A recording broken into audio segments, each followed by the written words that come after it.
மக்களே, welcome to நம்ம Tamil serial express exclusive and instant அப்டேட்ஸ்க்கு மறக்காம நம்ம யூடியூப் சேனலை சப்ஸ்கிரைப் பண்ணிக்கோங்க. ரொம்பவே பிக் அண்ட் ஹாப்பியான அப்டேட் ஆக்ட்ரஸ் பவித்ரா ஜனனி பத்தி தான். ஈரமட ரோஜாவே சீசன் 1 அண்ட் தென்றல் என்னை தொடும் சீரியல் மூலமா நம்ம எல்லார் மனசுலுமே ஸ்ட்ராங்கான இடத்த பிடிச்சிருக்காங்க பவித்ரா ஜனனி அவர்கள். அதுவுமே லாஸ்டா அபிநயாவா அவங்க செம்மையா பெர்ஃபார்ம் பண்ணியிருந்தாங்க. அண்ட் அதுக்கப்புறம் அவங்க எப்போ சீரியல்ல கம்பேக் கொடுக்க போறாங்க, நியர்லி 1 இயர் ஆக போகுது சீரியல் எண்ட் ஆகி. அவங்களுடைய கம்பேக் எப்போ இருக்க போகுது, அவங்களை எப்போ ஆன் ஸ்கிரீன்ல பார்க்க போறோம் அப்படின்னு எல்லாருமே வெயிட் பண்ணிட்டு இருக்கோம். நானுமே ஒவ்வொரு டைம் இந்த நியூ சீரியல் அப்டேட்லாம் கிடைக்கும் போது ஹீரோயினா யார் இருக்காங்க அப்படின்னு பாக்குறதுல பவித்ரா இருப்பாங்களோ அப்படின்னு சொல்லிட்டு தான் ஒவ்வொரு டைமே நான் கெஸ் பண்ணுவேன்.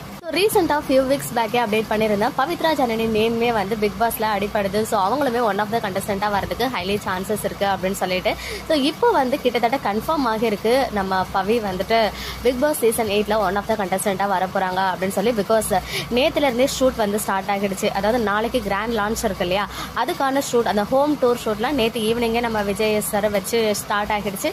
அது மட்டும் இல்லாம சிலருடைய டான்ஸ் பெர்ஃபார்மன்ஸ்லாம் இருக்கும் இல்லையா, அதையுமே நேற்றுக்கே ஷூட் பண்ண ஸ்டார்ட் பண்ணிட்டாங்க. இன்னைக்குமே ஷூட் போயிட்டு இருக்கு. இன்னைக்கு மார்னிங்ல இருந்தே இப்போ போயிட்டு இருக்கு ஷூட். ஸோ அப்போ யாரெல்லாம் உள்ள இருக்காங்க அப்படின்ற டீடைல்ஸ் கொஞ்சம் கொஞ்சமா ரிவீல் ஆக ஸ்டார்ட் ஆயிடுச்சு. கிட்டத்தட்ட எல்லா கண்டஸ்டன்ட் நேமுமே ரிவீல் ஆகிடுச்சு. நீங்க இன்ஸ்டால ஆக்டிவா இருந்தீங்கன்னா உங்களுக்குமே தெரிஞ்சிருக்கும். அதுல நம்ம பவியோடைய நேமே கன்ஃபார்ம்டு கண்டஸ்டன்ட் லிஸ்ட்ல கிடைச்சாச்சு. ஸோ கன்ஃபார்மா நம்ம பவி பிக் பாஸ் சீசன் 8க்குள்ள போறாங்க. எனக்கு தெரிஞ்சு கிட்டத்தட்ட போயிட்டாங்கன்னு நினைக்கிறேன். ஸோ ரொம்பவே ஹாப்பியா இருக்கு. கொஞ்சம் வருத்தமும் இருந்துச்சு, பிகாஸ் உங்களை சீரியல்ல பார்க்க முடியாது அப்படின்னு சொல்லி. பட் 3 months தான் இல்லையா, கண்டிப்பா ஃபைனலிஸ்டா ஆவாங்க அப்படின்றதுல எந்த டவுட்டுமே கிடையாது.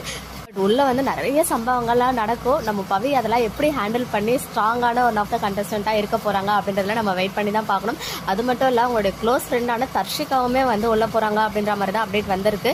ஆக்டர் வினோத் பாபு அவர்களுடைய நேம் கன்ஃபார்ம்டு லிஸ்ட்ல இல்ல. ஸோ அவர் பிக் பாஸ் சீசன் 8க்குள்ள போகல. மேபி வைல்ட் கார்ட்ல என்ட்ரி கொடுக்க போறாரா என்னன்னு தெரியல. பட் இப்போதைக்கு கன்ஃபார்ம்டா கிடைச்சிருக்கா அப்படின்னு நம்ம பவி உள்ள போயிட்டாங்க அப்படின்னு சொல்லிட்டு தான். இவ்வளவு நாளா அவங்க பண்ண சீரியல்ஸ்லாம் எப்படி நம்ம சப்போர்ட் பண்ணமோ அந்த மாதிரி பிக் பாஸ் சீசன் 8லயுமே அவங்களுக்கு சப்போர்ட்டா ஸ்ட்ராங்கா ஃபேன்ஸ் எல்லாரும் இருப்போம் அப்படின்னு சொல்லிட்டு அவங்களுக்கு விஷ் பண்ணிக்கலாம். கண்டிப்பா பிக் பாஸ் சீசன் 8ல அவங்க ராக் பண்ணிட்டு ஃபைனலிஸ்ட் வரைக்கும் போயிட்டு முடிஞ்சா டைட்டிலுமே வின் பண்ணிட்டு வரலாம். பிகாஸ் டஃப் காம்படிஷன் இருக்க போகுது இந்த முறை. நம்ம எல்லாருடைய ஃபேவரட் பவித்ரா ஜனனி அவர்களுக்கு மனமார்ந்த வாழ்த்துக்கள் தெரிவிச்சுக்கலாம் வின் பண்ணிட்டு வரதுக்கு. ஓகே மக்களே, நெக்ஸ்ட் வீடியோல மீட் பண்றேன். எக்ஸ்க்ளூசிவ் அப்டேட்ஸ்க்கு மறக்காம நம்ம யூடியூப் சேனலை சப்ஸ்கிரைப் பண்ணிக்கோ.